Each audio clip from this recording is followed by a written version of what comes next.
Anakosaga maswali Si anakosaga? Sawa. Basi leo ndo mwisho wa kuyakosa maswali. Ni kitu chepesi. Umeona maana hii mistari? Hii mistari inamaanisha kuna namba ya hapa na ya hapa zilivyozidishwa zikazalisha namba hii.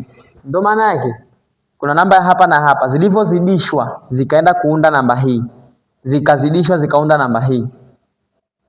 Kuna namba ya hapa na hapa zilivyozidishwa zikaunda namba ya hapa, ambapo namba ya hapa ilivyozidishwa na hapa tena ikaenda kuunda namba ya juu. Jibu ni 10. Hiyo namba ni ipi?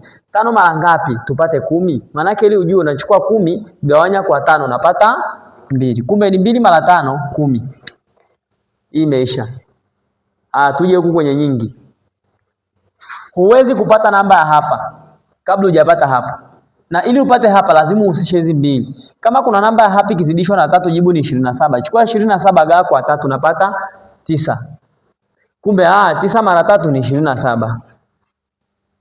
Ukitaka namba ya hapa sasa, ni angalia tena kuna namba ya hapa na ya hapa, hizi za pembeni. Hizi zikienda kuzidishwa, zinaenda kutengeneza namba ya pale juu. Yaani zimeungana kwa kuzidishwa zikapata namba ya pale juu. Ili kuipata manake chukua huyu gawa kwa huyu. Jibu utakalopata ndo la hapa. Kwa 9 gawa kwa 3 ni 3. Kwa kumbe 3 mara 3 ni 9 na 9 mara 3 ni 27.